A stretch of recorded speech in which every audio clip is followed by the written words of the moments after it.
Welcome, listeners, to www.ironradio.org, the website and podcast for all things strength sports and sports nutrition. With your hosts, Lonnie Lowery. Remember, Phil is like a gnarled old oak tree held together with scar tissue and bone spurs. Rob Fortney. And I'm telling you, the pain that I would suffer was beyond excruciating. And Phil Stevens. Do it, Rob. You'll kill all those nerves. Thanks for listening. Welcome, Iron Radio listeners. This is Lonnie Lowery. I'm an exercise physiology and sports nutrition professor of about 15 years, and I'm a former competitive bodybuilder. And this is Dr. John Mike. I'm back on the airways with Dr. Lowery, and I'm an assistant professor in exercise science. I compete in strongman. I do all kinds of other things. I like to take up a lot of space. I like to eat a lot of food, and we like to lift things up and put them down. Okay. All right, everybody. We've got news and mail today for the most part. There's quite a few questions that have come up over the week, and news coming in. One even led to a review that Dr. Mike and I can discuss. But let's start with achievements. We haven't done achievements in training in a long time, and I can tell you, a lot of listeners know I'm not going gangbusters with the heavy weights. My osteoarthritis is, it's really sort of disappointing. So what I've been doing is trying to decide what I can do. So I've been cleaning up my diet a lot for the first time in years. So I'm for the first time in 7 years, I'm under 200 pounds. Oh, wow. So, I weighed 198. It's intentional, but I'm trying to decide how low should I go. I mean, I already feel thin. I don't want to become a twink, so I don't know how much further I'm going to go, but I thought I would just share that one of the things that I think really, quote unquote, worked for me in dropping a lot of fat was I had been, and I think I might have mentioned this in past weeks, but I had been cutting junk carbs out of my diet. I don't drink sugary pops, I don't eat a bunch of sugary foods and stuff like that, but I was eating really plentiful fat, healthy fats, but quite a bit.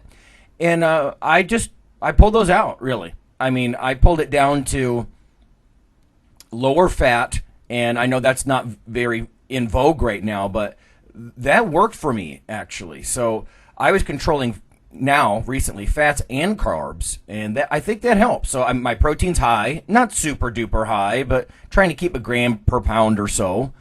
But I pulled the fats out for, just stuff like I would eat those Kind bars. I would have lots of peanut butter. I'd cook with olive oil, stuff like that. And those are healthy fats, but, and I'm not saying my body is better on the low-fat diet. Maybe it's just the calorie drain. Let's face it, you pull out a lot of the carbs and the fats. I mean, my only carbs really are coming from the traditional bodybuilder fare. Oatmeal, measured amounts of potatoes, kinds of things, occasional little sugar-free, like mandarin orange fruit cups and stuff like that. But so the carbs are limited, but the carbs are there. The fat, I really targeted that, and that really seemed to work. So I guess the practical tip from that, maybe a lesson would be, if you're not getting the fat loss that you want by just pulling out carbs, which is very popular, I think, when people are dieting. I mean, I can tell you backstage, that's what people say. They either cyclically or progressively over the week pull out more and more carbs, and that works for the most part, but you might want to think about that fat intake too. Just because it's so energy dense, 9 calories in a gram, I think you can end up getting way more calories from some of those healthy fats, even the healthy ones, than maybe you think you are. So, just something. Yeah, that's interesting you said, because there was this post that was going around yesterday on Facebook and Instagram, and it was called "How Named Diets Work for Weight Loss," and it was like it's a table, like a chart. And on the left-hand side, it was like low-carb, ketogenic, low-fat, intermittent fasting, Weight Watchers, and paleo. And, of course, the short description was obviously like what they are. But how it works, and what's amazing is that everybody thinks that all these different types of like diet plans or these different weight loss interventions, like they're all very different in like how they work. But the overall universal way of how all of them work is by creating a caloric deficit. Right. I mean, that's, you know what I mean? Yeah. It's just, that's really what it is. I mean, low carb, obviously, I mean, it's low carb. I mean, ketogenic, I mean, it's, mostly fats. I mean, then low fat, then fat, Weight Watch. It's all based upon like creating a caloric deficit. That's how it works. It's just, I don't, it's, I mean, yes, there's a science to it, and yes, people respond differently, and so much individual variability with how people respond to nutrition, and Yeah, you're right. I mean, think about any one of us. If we, it's nothing for us. For example, to have 4 tablespoons of peanut butter. That's like 32 grams of fat. I mean, it comes really fast, in that way. And it's like, I mean, sometimes I'll actually do that. I'll take a spoon and just like eat a spoonful, a couple of things of peanut butter. I mean, there you go. Yeah. I mean, yeah, or you cook with olive oil, you put it on your vegetables, and you just glug in a little bit, and that can easily be many tablespoons. And when you think about how many grams of fat are in each one, it adds up a lot quicker. And like I said, I'm not preparing for a competition or anything. I'm not going to weigh this stuff in my kitchen, but right now. But it's amazing, how quickly some of the fats can add up. And I had just my dissertation was specialty fat. I'm always kind of defending proteins and fats. It feels like, especially in dietetics kinds of settings. So maybe I almost turned a blind eye, and I was just letting the healthier fat choices flow. When, like you said, ultimately it is about calorie balance, and I don't think I was in a very negative calorie balance. I'd pull out the carbs, but and a lot of this is the old lifter eating stuff too. We've talked for ages about that. Like, you get used to eating copious amounts of food, and you feel like you're cutting back, but you're eating about what a normal person eats. Then, you're not really that negative. Well, what about, let's do a little achievements for you, Phil. What have you done in the last week? Anything with your training? Obviously, you competed recently, and that's a huge achievement based, on your surgeries and everything. Yeah, well, I cut weight. I don't know. The biggest thing I've done is well, besides the cutting weight, I'm 30 pounds lighter than I have been in a long time. I'm squatting almost I'll be squatting more than I've ever squatted in my life at a lighter body weight, on a fake hip and a reattached hamstring. Wow. So, so I'm doing pretty good. So. That's good. John, what about you? Anything in the gym lately? I mean, is it like work interfering, or you are able to train?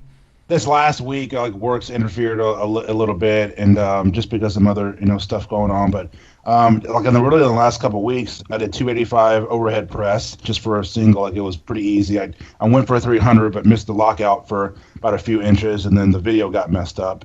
And then I actually did strongman last weekend, last Saturday. Oh. It's the first time I'd done some events in a long while, but I really didn't miss really a beat. I mean, I blew up the 330 Atlas stone to 55 inches height, and then again to the 40-inch height, and then I did a couple sets with a 220 keg at 40-inch height. So, but it was good. I wasn't really sore much either. So, but it's one of those things that's where, I was actually I was a little bit sore and just a little kind of taken back, just because I haven't done the events in a while. But it's just like anything else, right? I mean, the more frequent you do things, you're just going to have better adaptation.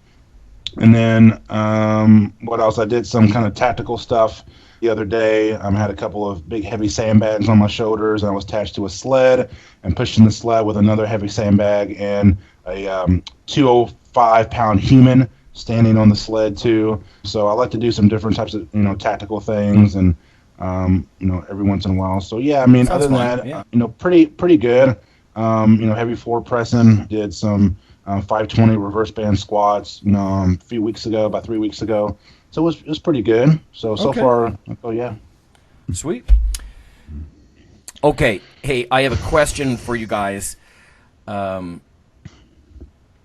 That I'm really not sure about this one. John, I know you talk a lot about overhead pressing, and Phil, maybe you have some insights here too.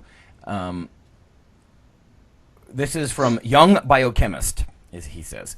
I'm looking forward to tomorrow's podcast. I hope you might address a classic lift, the strict press. Yeah. I set a goal to significantly increase my strict press, but it seems to progress slower than my other lifts.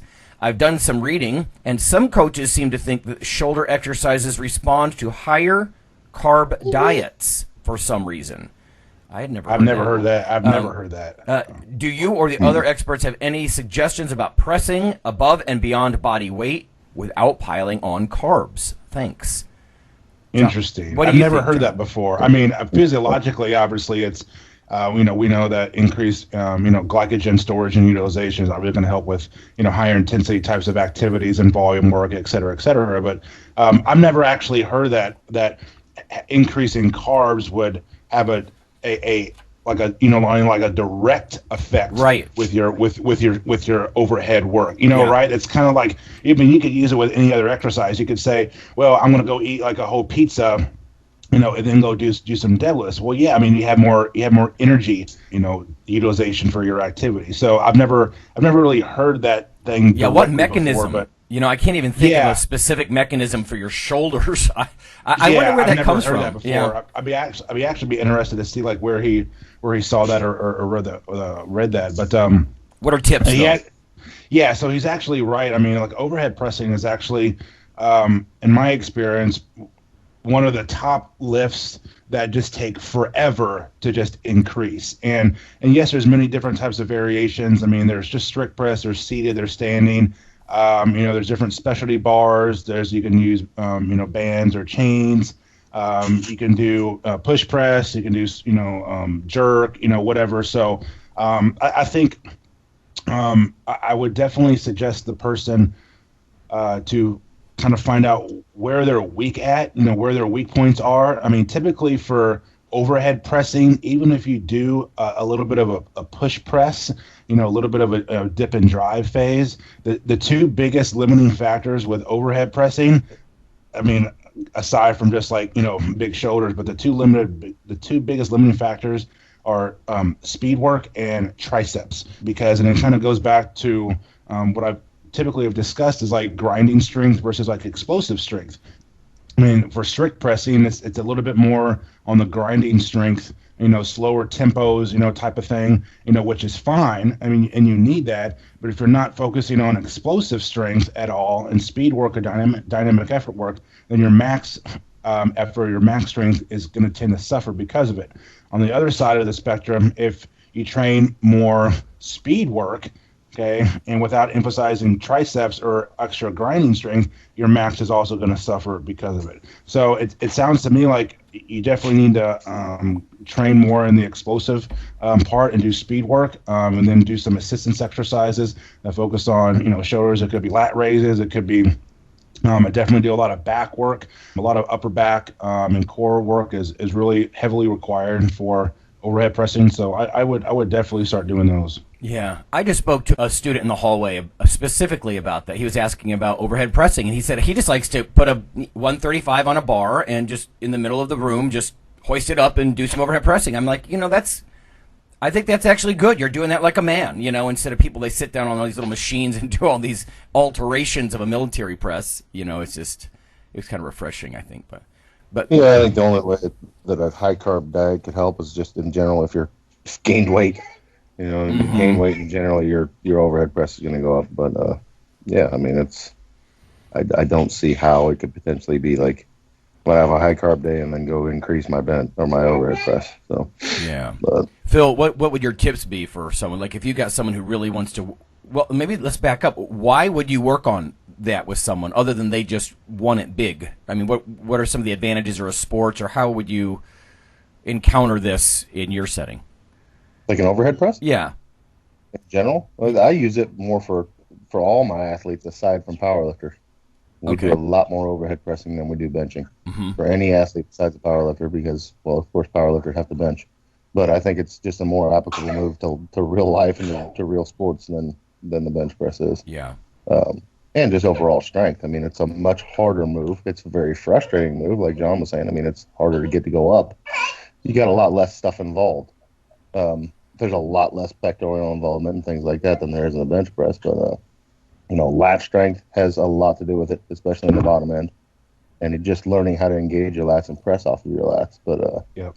And we do it standing. I mean, it's a more full body move than it is seated or a bench press. So I mean, it's from the floor to the ground up. Any tips from you then? Do you like to do you like to keep it really strict?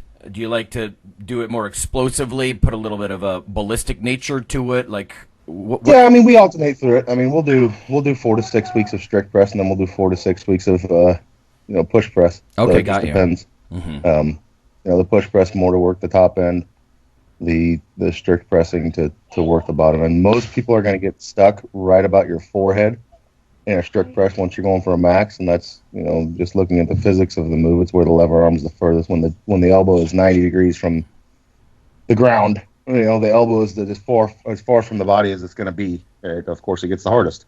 So you'll see them; they'll press 5 or 6 inches, and then they get stuck there. And that's still mainly just shoulder strength.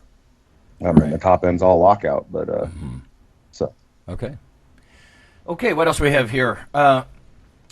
We got a mail from Jared, who's one of our new supporters, and I want to try to address this.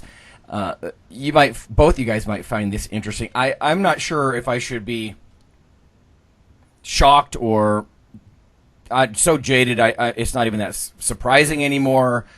But I'll get to that. So he's asking about a specific product review. Iron Radio Review.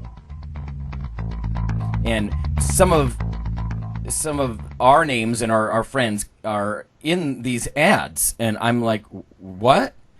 So bear with me. So he says, good evening. The next time you do a product review, could you take a look at these are 2 biotest products, Plasma Reactive Pump and Mag-10 Anabolic Pulse.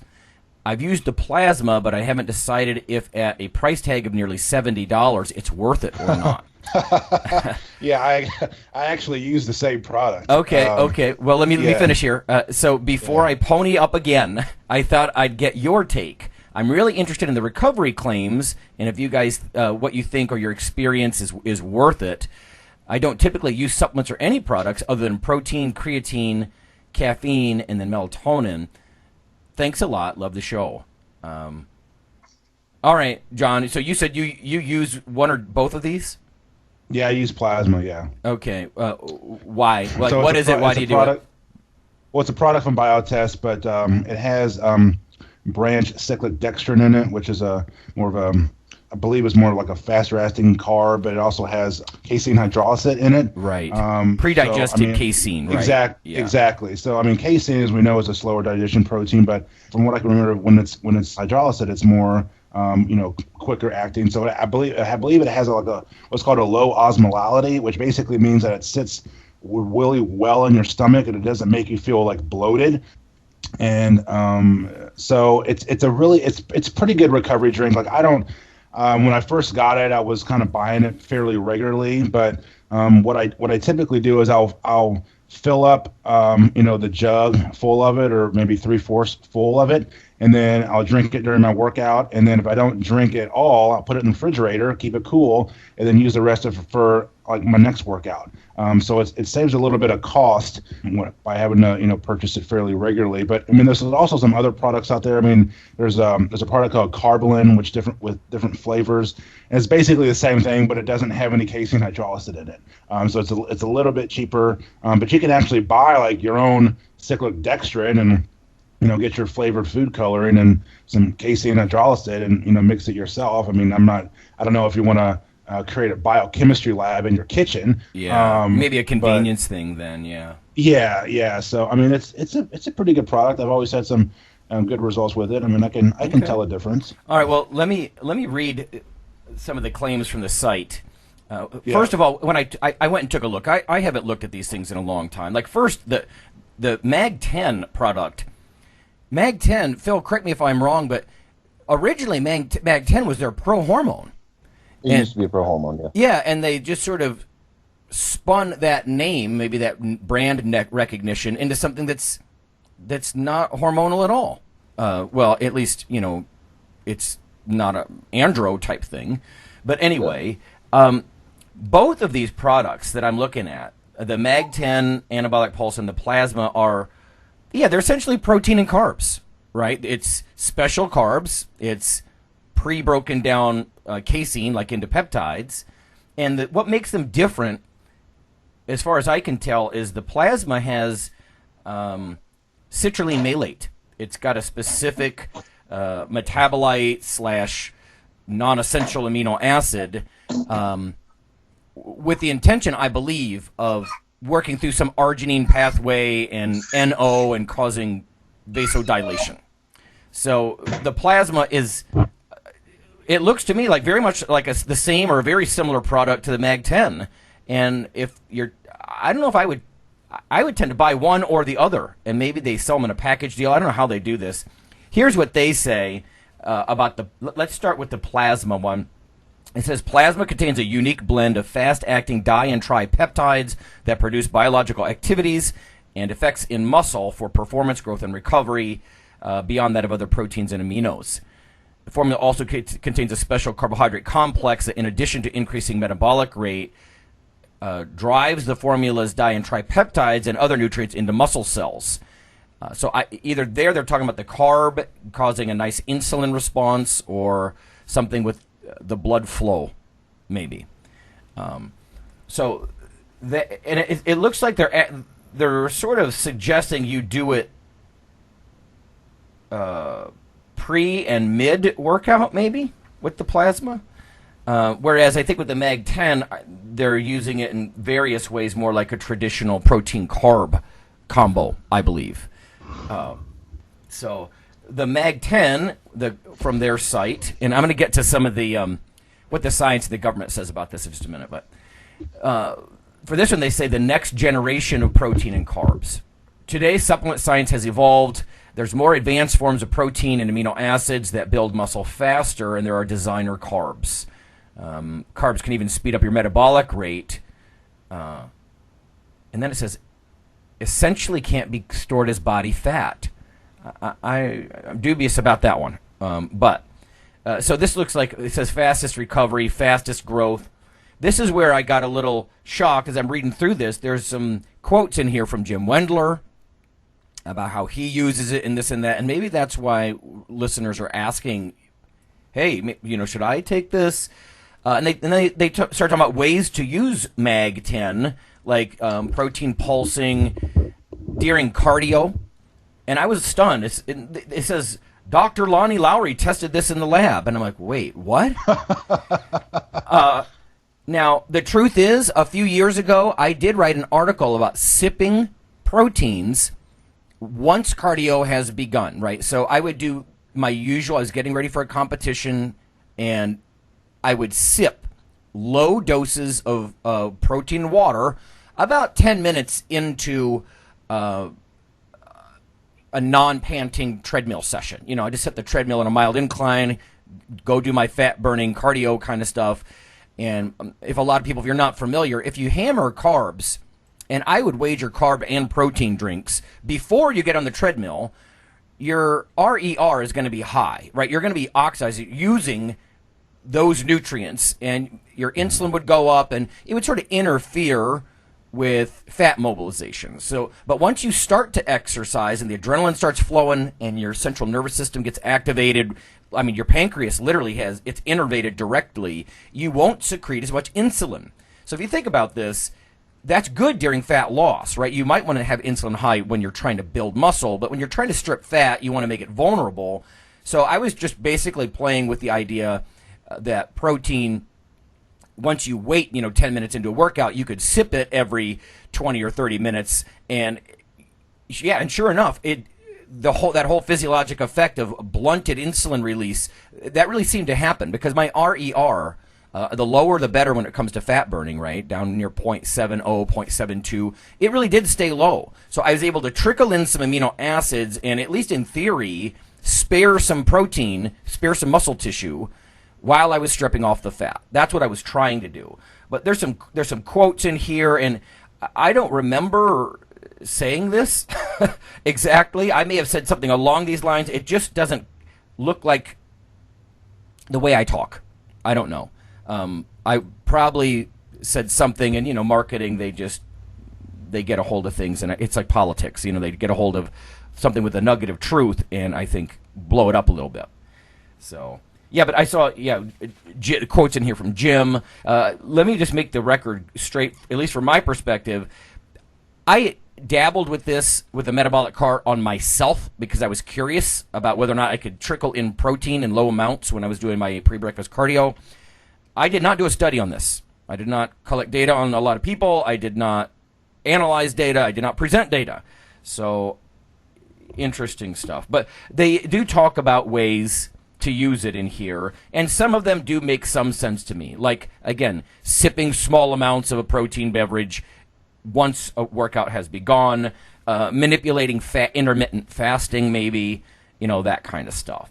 But, yeah, essentially it's protein and carbs. I'm not personally going to go buy that for $70 a can or whatever. Yeah. I get it that they're special in some way. The carbohydrates are more insulinogenic maybe, or that they've got the, pre-broken down casein.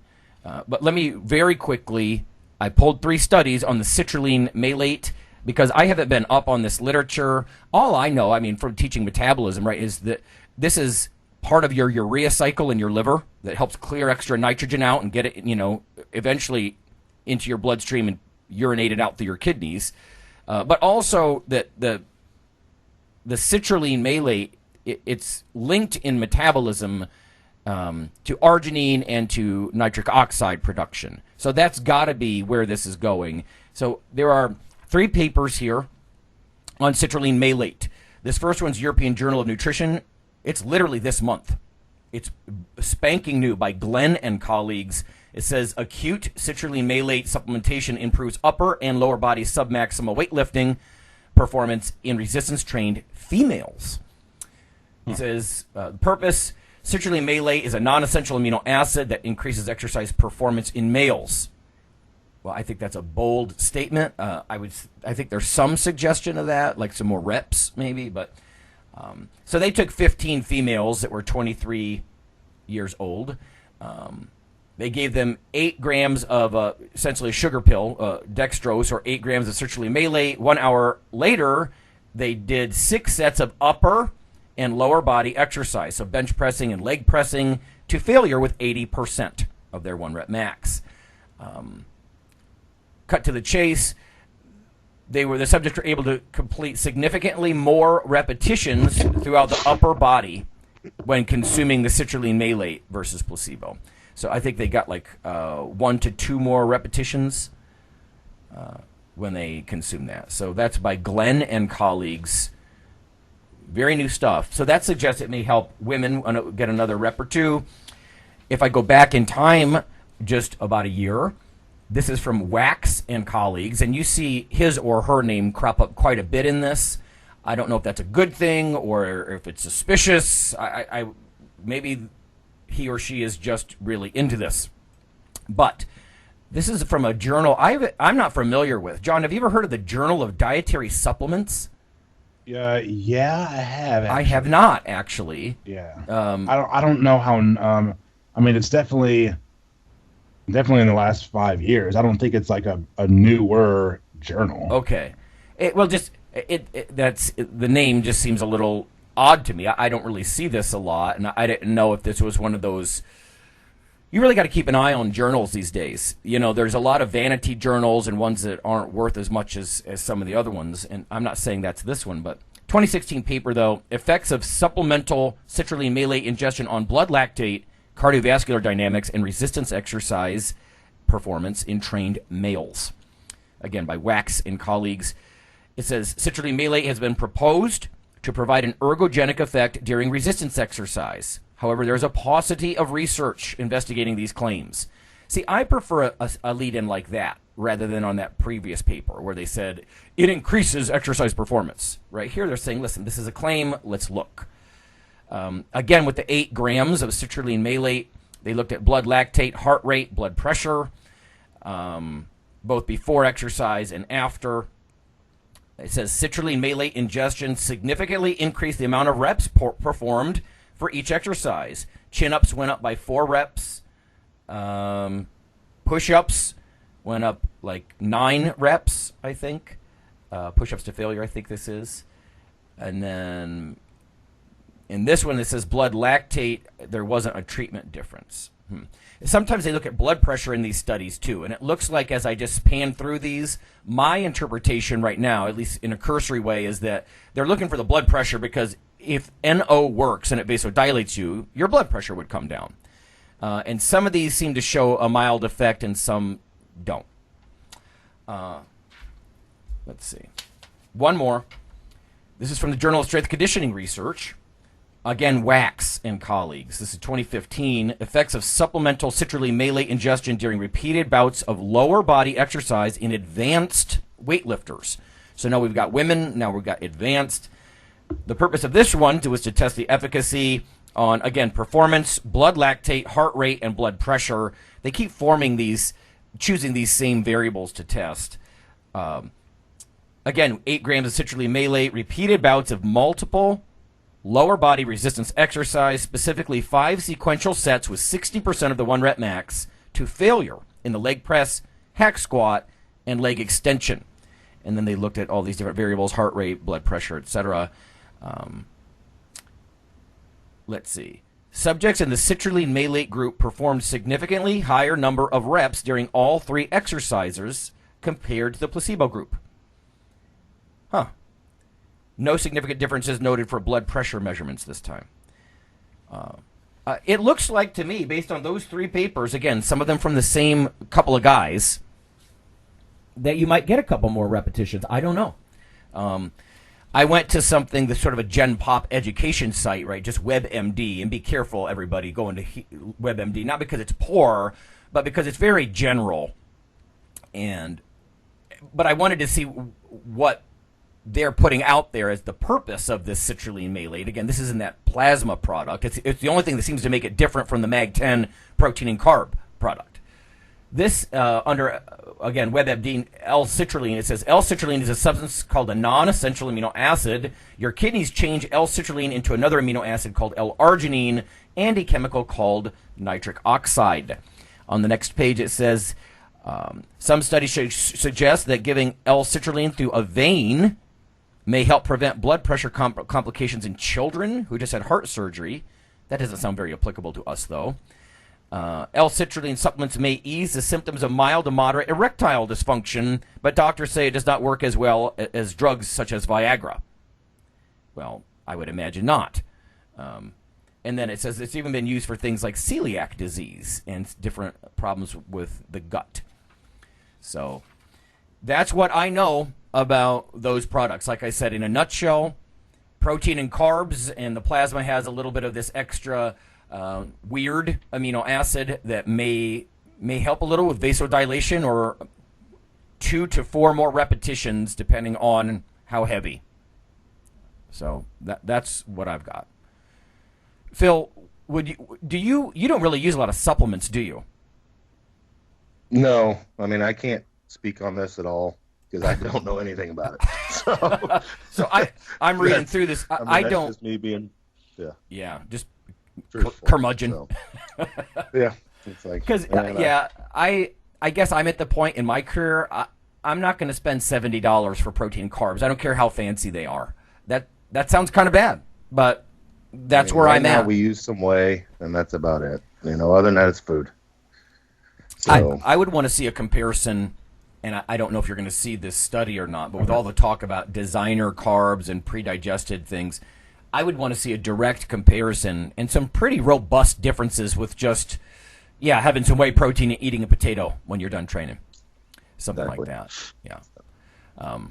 But John, you buy it, so yeah. Is it just the convenience thing? You just really like the? Is it the taste? Why don't you just eat? It's just the taste. It's convenience. I mean, it's for recovery purposes. I mean, when I first started taking it, I did notice a pretty good increase in recovery. I mean, I was less sore. And then sometimes if I don't drink enough water throughout the day, or leading up to it, then I don't have the drink during workout. Sometimes I found it makes me a little bit more thirsty for just plain water. But it comes with different flavors. It comes with berry, or you can get orange or grape or whatever. But I mean, you don't really need a whole lot. Like, it actually comes with it. But yeah, I like it. I mean, I don't have it every single day. But for, pretty much most of my workout training sessions, I have it. I mean, I don't drink the whole thing. I'll save some of it for sure. But yeah, I like it. But I mean, how often I buy it? I'm going probably about 2 months. But every 2 months. That's not a bad practical tip. Maybe, yeah. I would suggest, if you wanted to not spend too much money, do what you can with traditional protein and carbs. And let's pretend for a moment this is 20% better. Do it on occasion, maybe. Or when you feel like you're really ball busting in the gym, with lots of sets to failure or something where you want to get that extra rep or two. I don't know. Okay, I'll tell you what. Let's go to break. We've got more news and questions coming at everyone.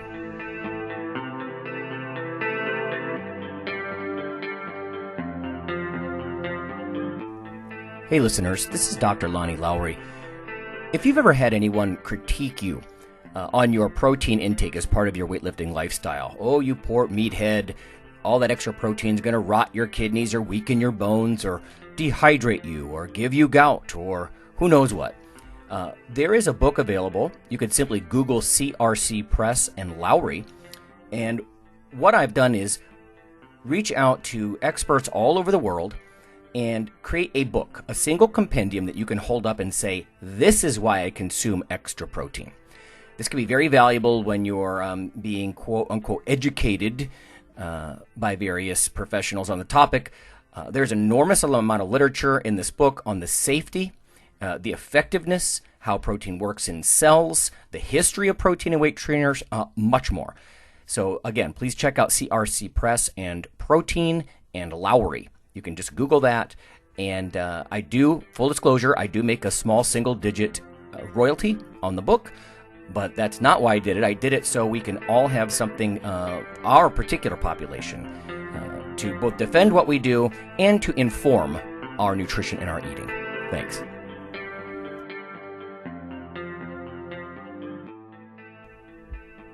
Iron Radio is, of course, primarily a podcast. But over the years, there have been technical glitches calling for backup streaming and listeners who wanted the convenience of other sources of audio content. Toward this end, Iron Radio is now simulcast and backed up on YouTube. If needed, please search Lawnman07 or Iron Radio from within YouTube. There's not much video, but if you like to listen through YouTube on a Roku or other living room device, there you go.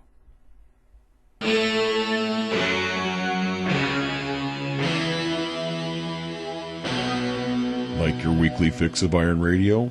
In addition to being a popular institute on iTunes, we are also on email. Simply go to www.ironradio.org and sign up for the voluntary email. You'll get a once per week email, no more. That's little more than the show notes and a link to the audio. So go for it.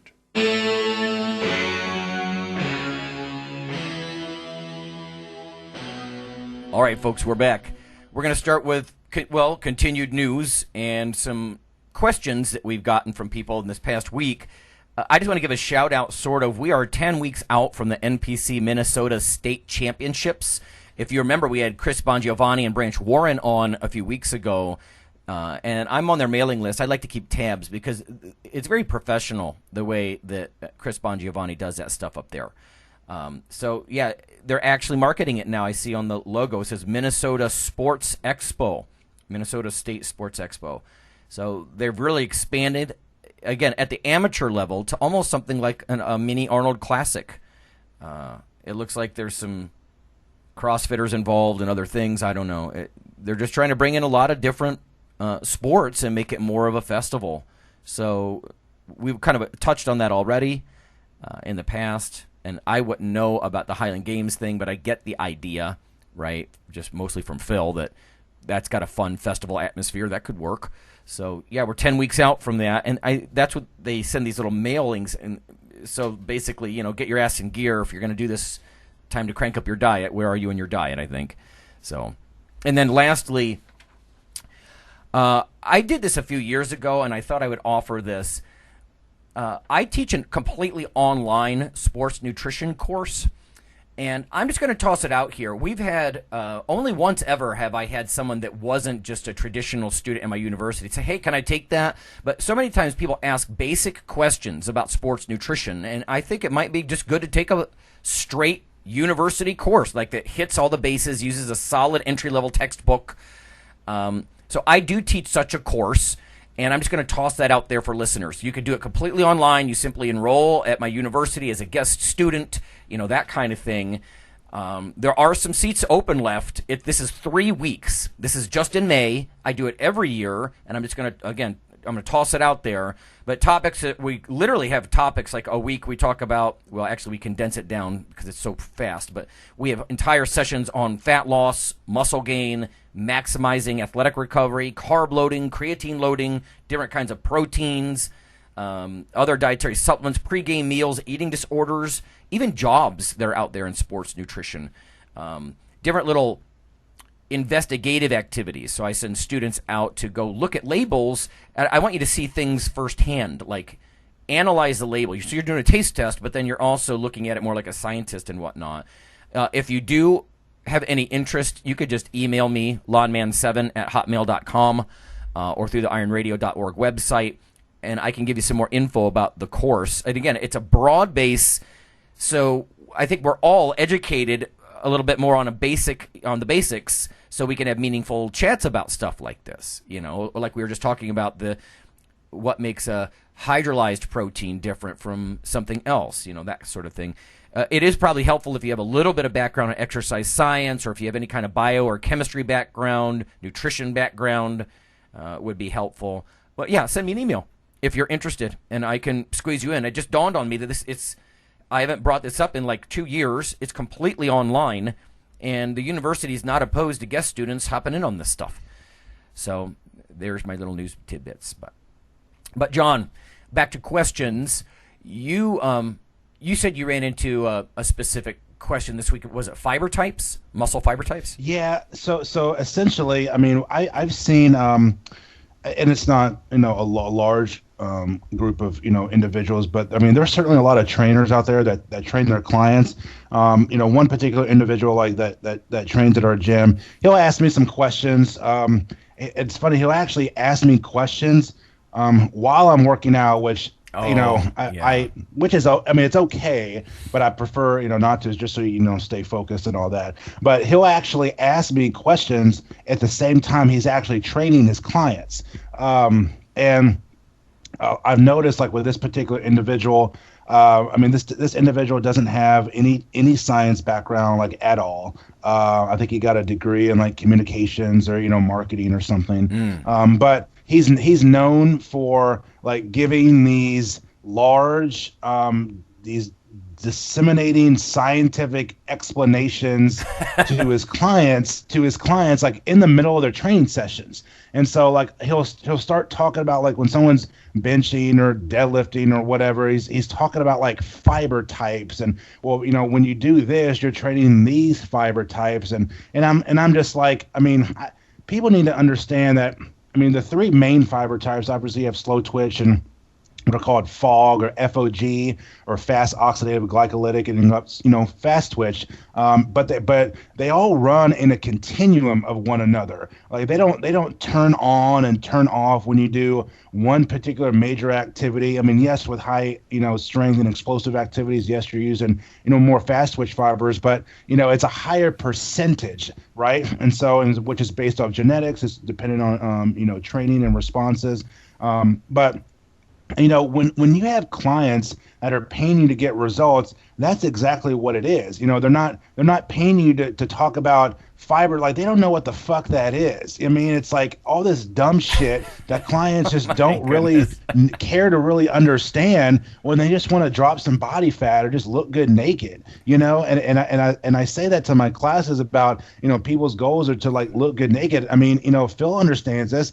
That's legitimate, to them. It may not be a super in-depth goal maybe to us, but to it's them, the depth. That's right. That's what they want, right? They don't care about fucking fiber types. No, I hear you. And the funny thing is that I mean, we don't need to go into large explanations of it, but I mean, even as from the science and from the literature, you've seen fiber types change in as little as 14 days. So that's 2 weeks. And it's clearly seen within the science. I mean, when you're not, training with whatever, I mean, you can see a little bit of atrophy quite soon, actually. So it's just really just giving the clients about what they want and what they need and what they're paying you to get results, not write, a 5 to 10 page research paper that you think they're in the position to really understand, and they're really not. So I think it's a lot of it is just a lot of insecurities with trainers and thinking that they have to spew out all this scientific info to make them look good or to make them look smart. Yep. I mean, but clients don't care about that. I mean, most of the time they're not even going to ask you like what certifications that you have. But yeah, it's just that's my. Just stick with the basics, and you should be in good shape. It's a fine line how much depth you go, because Phil will often, he even did today, talk about a lever arm and overhead press. Your elbow's furthest away from your body, so that's your sticking point. Some basic, like the biomechanics or a little bit of the metabolism, that sort of thing. Einstein said, if you can't explain it simply, you don't understand it well enough. And I think, like you said, maybe there's an element of grandstanding with some people. It's often the intermediate people. They learn a certain amount of material, and they're so eager to sort of embellish and talk about it. Maybe, I don't know, but yeah, the level of depth, that's partly experience. Like how much I like, Phil, how you say why. Like if I can't tell someone why I'm doing something, I'm not worth my salt. That's true, yeah. But do you need to take it all the way down to the nuances of nitric oxide production in the capillaries? No, you don't. No, and the fact is that most clients don't care why. I need to be able to tell them if they want to know. Yeah. But I'd say 90% of my people don't care. They just want to know what to do. But if they ask, then I need to be able to tell them. Yeah. Right. Most of them just want results. Yeah. So. Yeah, and it's about not getting bogged down in the minutia, right? I think sometimes it's intelligence guided by experience. You end up with the experience to be able to say, well, let me boil it down here. And I mean, if they keep saying like a child, why, and why, and why, eventually you're going to find yourself in the realm of like molecular biology or physics. I won't understand it anyway. I know. None of us will. So, yeah. Yeah, most. I mean, Lonnie, but think about this too. It's if most students in an exercise phys class have trouble understanding it, how the fuck do you think a client's supposed to understand it? No, right. With no textbook, no, exactly. Right. Diagrams or visuals or experimental, evidence with hands-on in the lab. Yeah, that's why university courses and textbooks are what they are. That's why every time somebody says, can you give me a basic book? And they immediately turn to a lot of commercial books. And some of them are pretty damn good, I'm sure. I haven't seen Jim Wendler's new book, but I would guess it's a good read and it's got good info in it. But at the same time, I'm a big fan of entry-level textbooks. There aren't many industry books out there that are going to give you a lot of that why. But then you can dig into a section of a certain chapter and get as chewy as you want, or you can avoid that and just kind of get to so how the hell do you do this? To get to the how and not as much of the why. But yeah, it's an interesting question.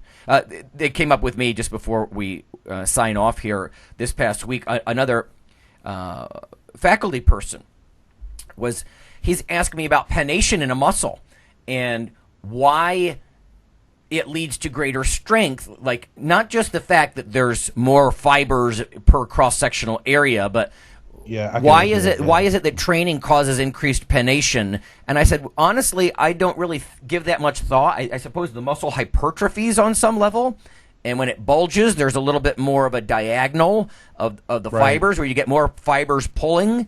Because he's talking about talking about altered tendinous insertion, and I'm like, well, yeah, of course it's nothing like that. But again, this is sort of, I think it's minutia. Like whatever the pennation angle, the angle of your muscle fibers have, because your deltoids are bulging a little more, or for whatever reason it is, and I really don't know. Like if you start now and then 6 weeks later, pennation is playing a role in your strength. I got to think it's got a lot more to do with activating your nervous system and then eventually muscle mass, and not getting bogged down too much in the angle of your muscle fibers. That's got to be trivial. Yeah. I don't know. Yeah, you're right. It's just, I mean, it's nice to know from a knowledge perspective because you can talk about it in class.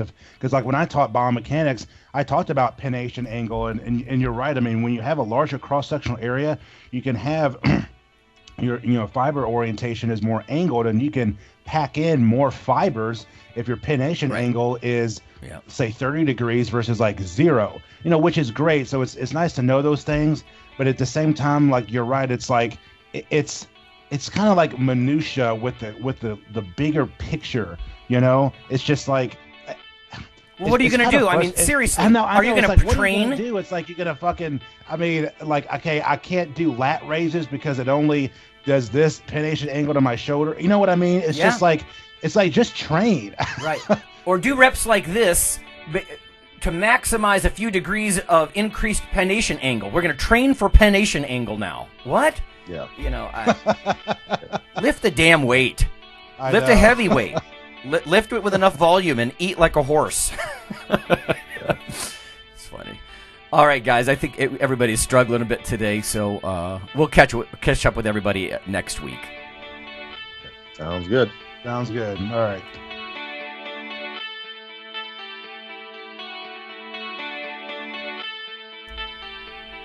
Hey, listeners. Have you seen the store at IronRadio.org?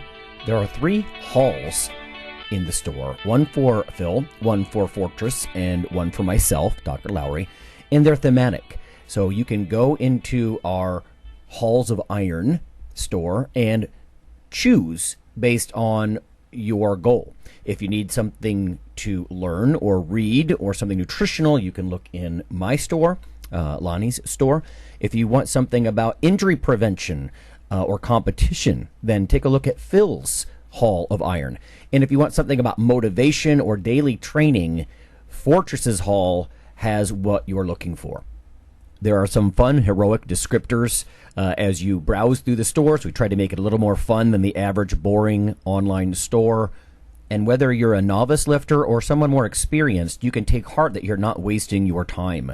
The things that we put in each Hall of Iron are actually based on our own recommendations. Protein powders that we know to be good, knee sleeves, wraps of some kind, things that Fortress uses in his own training. The stuff you see, is good. This way you don't waste time. So check out the Iron Radio store at ironradio.org and let us know what you think on the forums, and certainly you can request products and we will screen them before they go in. So thanks for listening.